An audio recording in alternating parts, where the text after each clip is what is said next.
asking ourselves questions. And the more meaningful and the closer that you get with the band of brothers in this room and reveal your heart, the closer you're going to keep moving in the direction of God's desire for your life.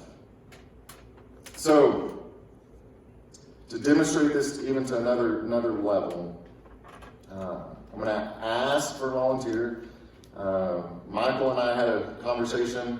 He doesn't know I'm doing this. Michael, would you be willing to have a 20-minute coaching conversation up here on the stage? Sure. All right, cool. Thank you. Come on up, Michael.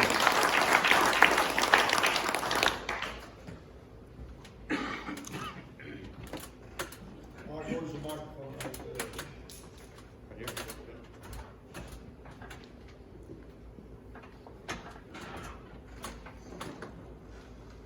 Do you like being on stage? I haven't done it in a while, so I don't know. There you go. Don't worry about it. They're not here. Okay. All right. But just for a moment, and, y'all are in this conversation. All right. And here's the thing about growing. Even for myself this morning, I told Rich when he asked me to do this, it would be more comfortable for me to have prepared something to say for 30 minutes. But my best gift that I can offer you and offer Michael and offer the world is to have meaningful conversations that changes people's lives one conversation at a time. So if something shifts for Michael this morning, just a little bit, it was worth me being here. And my guess is that God has something for you as well. So I know it may feel selfish for Michael that you're like, man, I'm not getting to hear Lantz speak. That's not the purpose, all right? But as I ask questions, you may write the questions down. And so we'll just go from here. I'm going to invite everybody to, I'm a huge fan of breathing. We're doing it right now. Most of us are horrible at breathing deep breaths. We can talk more about it if you download the book. I share several different things in there. But everybody just go back to my questions about when did you feel far from God? Okay, take that in your mind's eye for a moment. And inhale it in a big deep breath and hold it for 6 seconds.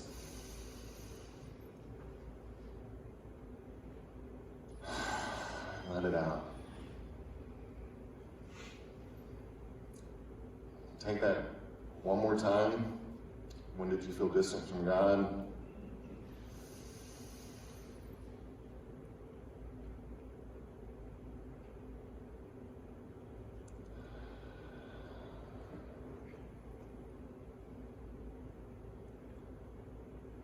The last breath, just invite God to overwhelm you in your body this morning.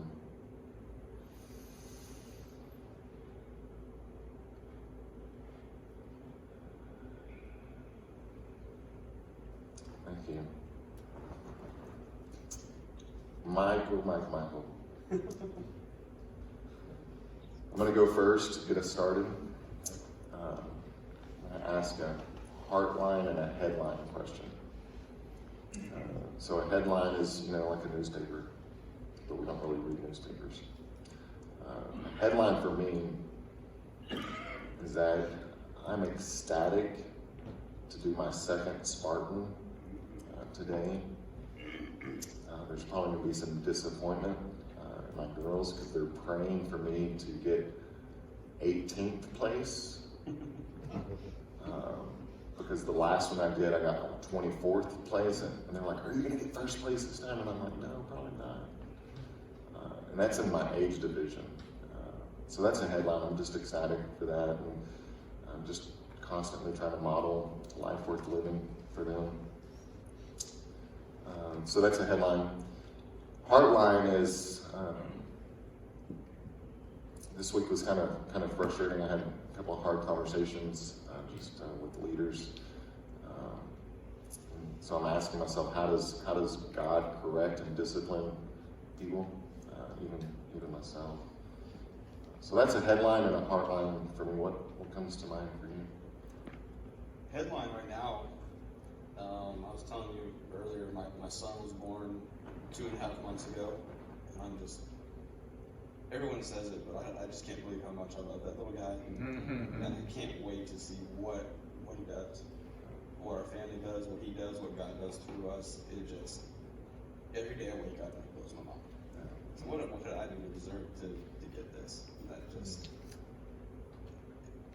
I didn't expect to be home back here this morning, but here I am. So that's a hard line, for sure, or headline. Hard line, I'm working out of town Monday through Fridays right now, so being away from him is hard. And when I took the job, I didn't know I was going to be having a son, so that was a new development throughout it. The project's almost over. I'll be back middle of July, so really close. And the hard line is I'm just ready to be back, helping my wife, ready to be there. And that's been hard, dealing with that in the moment, Tuesday, Wednesday, Thursday-ish. So, Absolutely. It's amazing how kids transform and change their life. I think I almost threw up taking our first one home from the hospital. I'm like, they're just gonna let me take this girl home? Like, no, you're not. You're supposed to do or say something. It's overwhelming. Thank you, Michael. Have you ever had a coaching session? I have not. Have you had a counseling session before? Yeah. Oh yeah, you told me Rich did premarital. Yeah. Does that?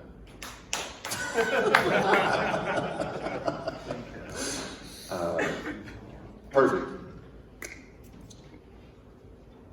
So the goal in the next few minutes, this is going to be a quick one. A lot of these are 45 minutes, all right? So I'm going to move kind of fast and ask God Spirit to move with us. And the goal is to have just one takeaway. What would you like to create together? Together with. Yeah, it's an open-ended question, huh? If you like, you take your heartline, your headlines, and the things we've talked about. I feel very, very blessed that my family, we've been through, everyone has their trials and stuff, and we've been through our fair share. But at the end of it, we're still there for each other, no matter what. Some of us go different ways, we do our own things, but keeping that family value, keeping that closeness, no matter what, I want to create that environment with my wife, so my son can grow up in that and just see that this is good. Family environment, family values. That's something that I really want to learn how to embody, so he can see that. So the togetherness. Yeah. And it's a concern for you that you're out of town. Yeah. Luckily, that's not a permanent situation. So after this project, that won't be a worry anymore. So as he's getting older and growing more, I'll be there. What's your secret fear that if you don't have these values and this family togetherness in place, what's your secret fear about it?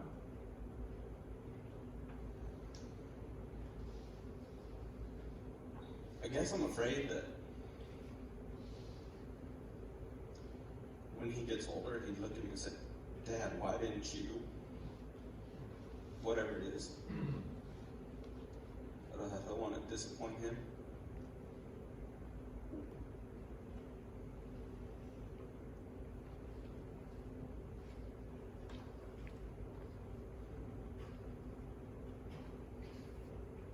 Yeah. What else?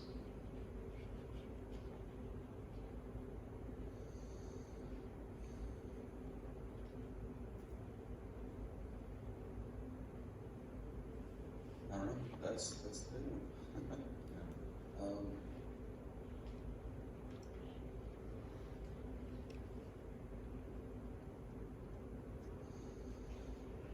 I know if I keep thinking and doing the things I'm doing,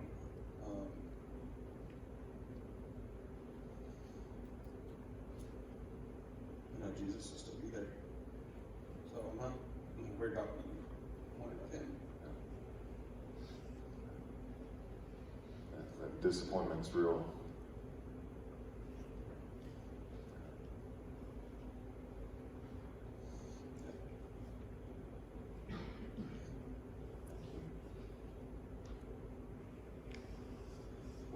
What's the challenge for you thinking about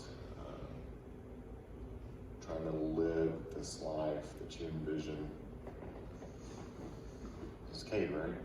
Yeah. Okay, for Kate. I saw my dad do it. He made it look so easy. But now I'm, not 8, 9, 10 years old. I know how the world works. How did he make it so easy? Because, I was telling you about my mom and dad. My dad lost his job when they found out they were pregnant with my sisters. He didn't even have a career.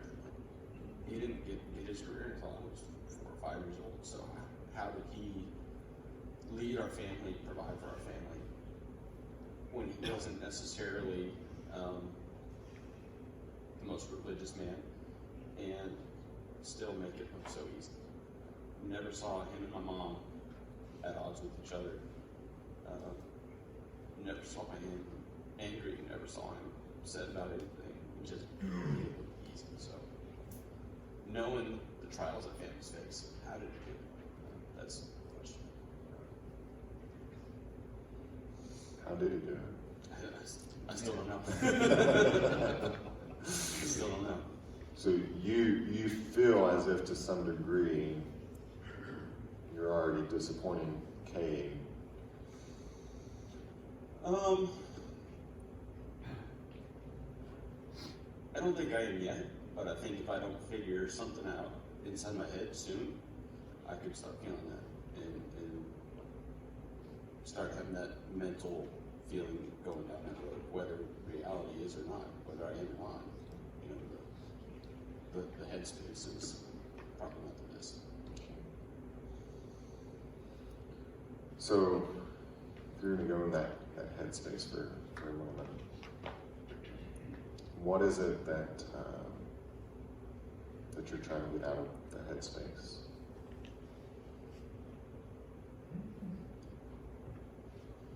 Trying to get away from the fear of that disappointment, the fear of that failure. Because now as we're sitting here talking, I'm realizing that if I do my job even close to right, he'll have that same relationship with Jesus. And whatever I do, he'll have that same faith that I have right now. So there's the takeaway.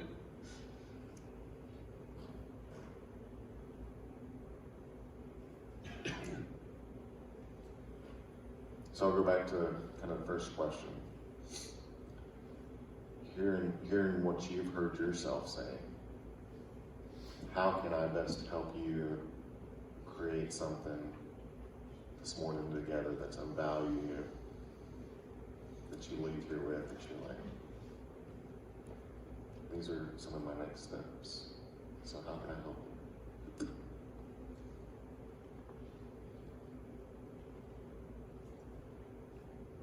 I think I've been so busy lately, and we talked about this even last night a little bit, slowing down, taking time, creating. I'm a very schedule-oriented person, so maybe a daily goal or figuring out some sort of daily little action item that can help get to that goal. I don't know what kind of daily goal that would be, but something like that to keep it focused, keep it at the forefront. That's actionable. And, after, a little wild field affects it. I think that's something that we're actually. So some type of daily goal that keeps you focused, keeps you moving in a direction of building a family of value, of meaning, okay, for work, for your life. So some type of goal, some Yeah. So it doesn't sound like you're super clear on what this goal could be. Yeah. I don't know whether it's taking time to be in my Bible more, or taking time to really connect with my wife more, or as he gets older, connect with Kate more, or something like that. Let's assume, just for a moment, goals are tricky. They're like so complicated, but they're so easy. I use a language of like, don't break the chain. Just like start with small things, and then don't break the chain. Because oftentimes we have these big lofty goals, right? Big, hairy, audacious goals. And we just fall flat on our face because it's like we forget that life happens in the laundry and dishes, and all the spaces in between. Like for a quick example is last year during this COVID pandemic stuff,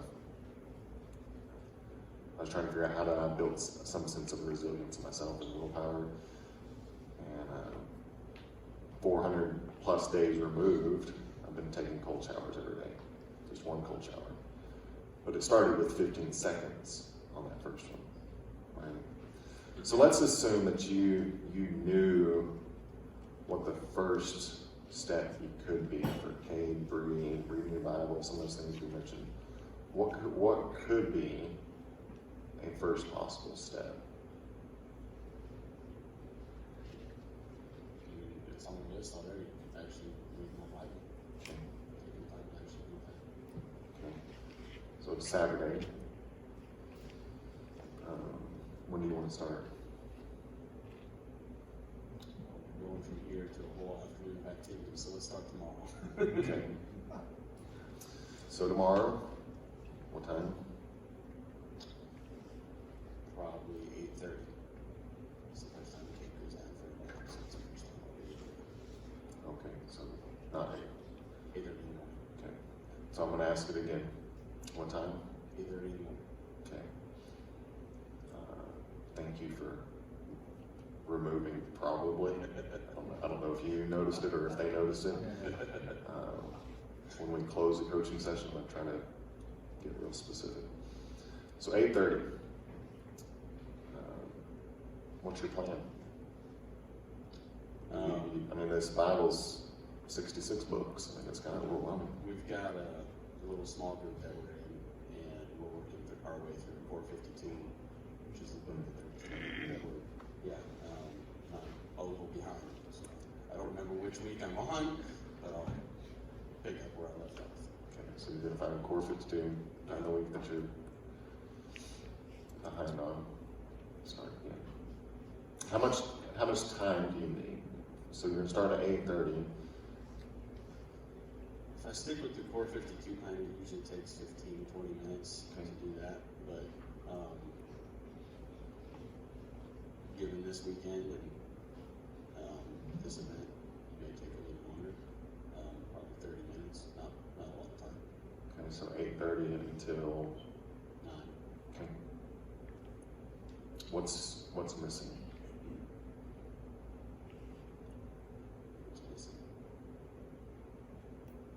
What am I going to get out of it? Or what's the? I don't know. Is there? Let me ask it this way. Sometimes in our best laid plans,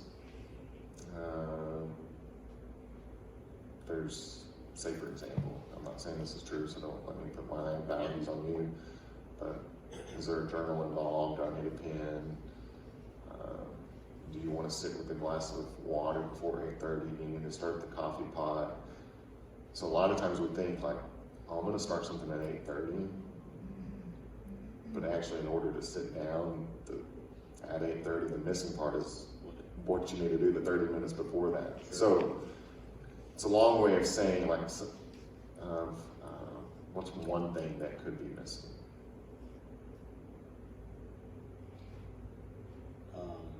Just having the baby schedule work around that if my wife needs some help.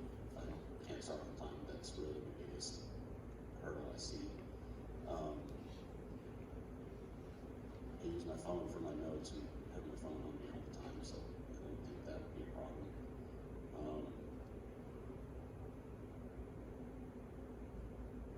Yes. Setting that expectation with my wife, hey, I need 30 minutes of me time. That could be something that falls through the cracks.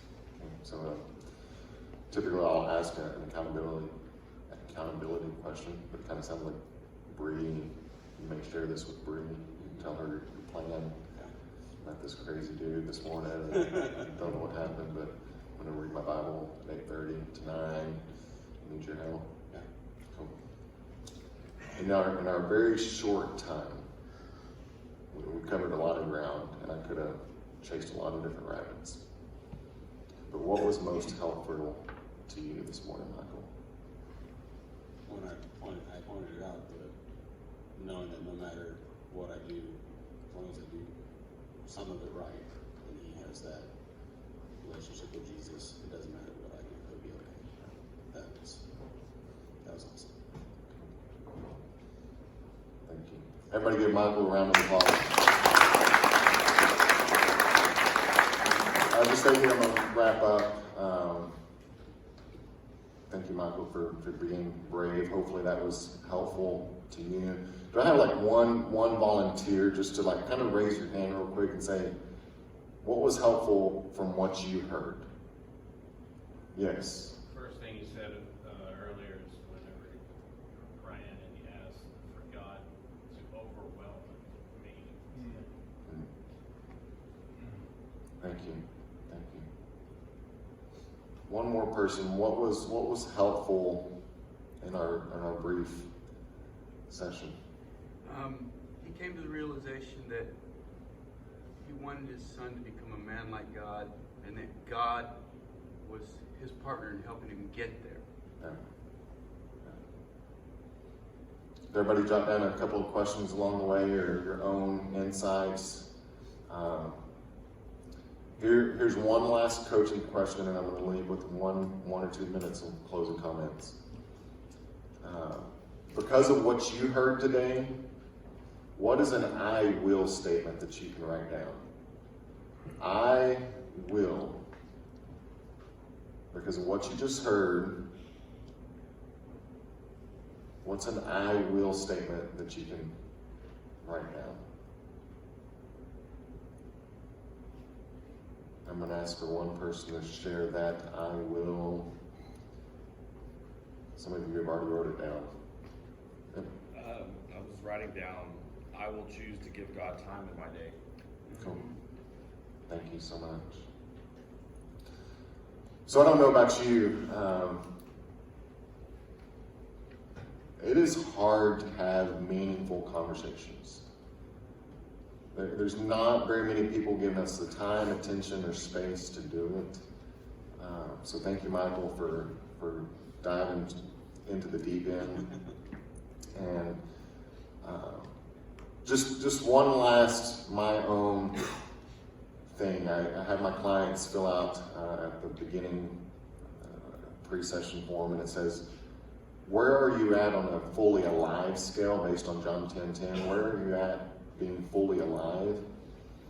And the reality is that the world is trying to destroy you. And in my language, for us men, the world is trying to castrate you.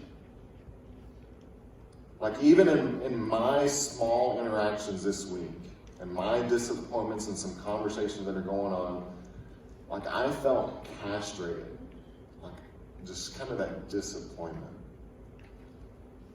But God is trying to give you a full and abundant and a courageous life. And his discipline and the way he grows us up is good. I have a current client, author, by all accounts, worldly success, kingdom of God, man, just love being around him. He's like, man, he's 50. He's like, I want better sex with my wife. And I want to live by a budget for the first time in my life, even though I'm a multimillionaire. And I want to get in better shape. These things that we did this morning, if you're brave enough and courageous enough, you can do the same thing with other men. But you have to be willing to be brave like Michael was and go all in. Otherwise, I believe that Satan's going to continue to castrate us as men if we don't have meaningful conversations and express the desires of our heart. One of those moments for me back in February this year was like, I was looking for more intimacy with my wife, and I just kind of felt like 8 years old again. But man, I have grown so much since then, and so much since our deep and meaningful conversations. It's hard to have them. I can either choose to be castrated and become weaker and passive aggressive and sabotage my life, and I've done those things before. Or I can become courageous and express my desires and express when he gets home to breathe, like, hey, man, I just need some time with God. So, thank you. Thank you, Michael. Michael looks like a pocket knife type of guy. Is this true? It's true. Do you have one on you? Oh. How many of you have a pocket knife on you? Hey, it's not biblical by any stretch of the imagination. But I always try to carry a pocket knife on me. But thanks to Michael, I'm going to gift you my pocket knife that I have on me today, and it was gifted to me. But go get you a pocket knife and just try to remember, man, to be a man of courage and have deep, meaningful conversations with other men. All right? Peace and courage to you. Thank you. Lantz and Michael, that was fascinating. Guys, coaching in our life is so important.